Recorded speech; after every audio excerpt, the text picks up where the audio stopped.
What's up, gangsters? The Diary of a Teenage Girl. Who wouldn't want to read that? This specific one was written in 2002 as a graphic novel. Some 8 years before Marielle Heller adapted it as a play and eventually into the 2015 movie The Diary of a Teenage Girl. This movie was Heller's directional debut, so if you've never heard of her, it's probably because of that.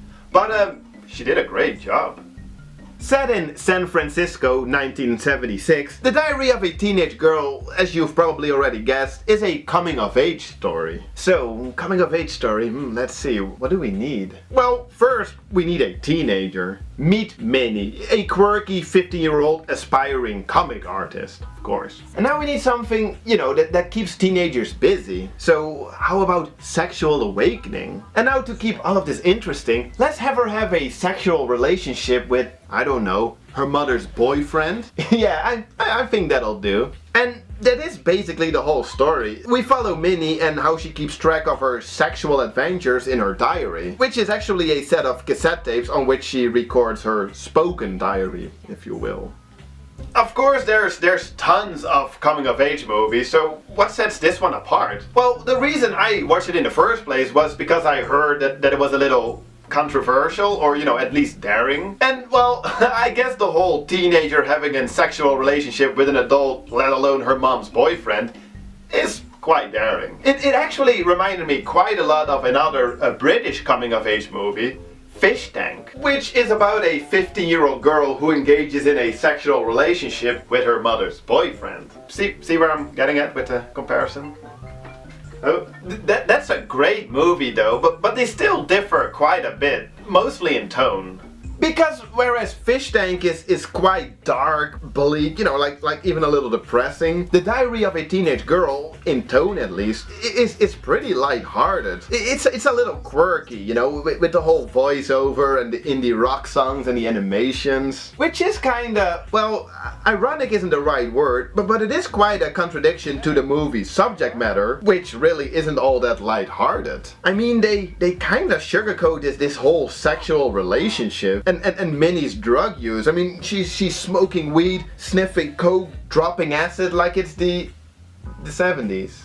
And hey, that's all fine by me. I mean, teenagers, right? Although the mom's boyfriend, his actions are pretty questionable. But at one point towards the end of the movie, this whole somewhat light tone, it does shift quite a bit. And as a viewer, you're like, oh yeah, shit, this actually isn't all that cute. And this does break the movie's flow a little bit. Although, if you see it as being told from the girl's perspective, which kinda makes sense since the movie is called The Diary of a Teenage Girl, which I'm pretty sure refers to Minnie, it does kinda make sense that it's all quirky and fun until shit hits the fan. Because, that is basically how stupid teenagers usually are. So, the theme and the tone of this movie, they are kind of conflicting, which left me a little confused at the end. To a point where I'm not sure whether or not to refer to this movie as a fun, quirky coming-of-age movie, or rather a somewhat dark coming-of-age drama. In the end, I guess it's a little bit of both, but still, it's a much lighter viewing experience than, for example, Fish Tank. Quality-wise, though, it is pretty consistent.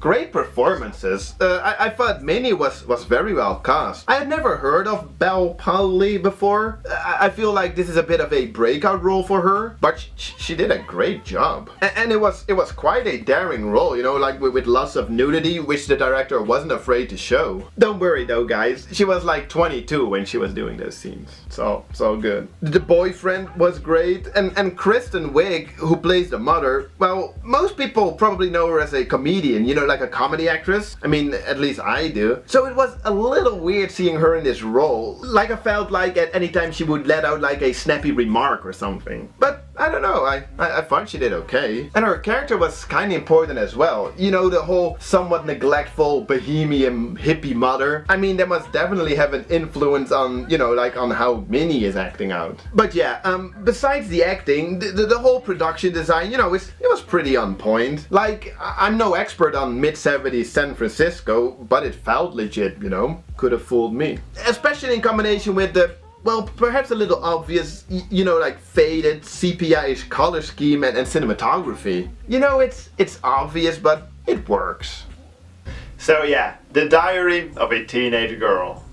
Not your average teenager, I presume. Or well, I hope. Then again, in that case it would probably make for quite a boring movie. This one, not so much. I actually, you know, it definitely kept me entertained. Although I do have to admit that I usually do like these like daring coming of age movies. I mean, I've also read a lot of people disliking this movie and criticizing it for being like gross and creepy, making them uncomfortable, and saying that it like glorifies the sexuality of a 15-year-old and pedophilia and shit. But I don't think that is the case, like, at all. If anything, there is no pedophilia at all, but common mistake, right? On the other hand, I also don't think that this movie does have a message going on. If anything, it might be like Minnie looking for an answer to her question, can you only be happy if someone loves you?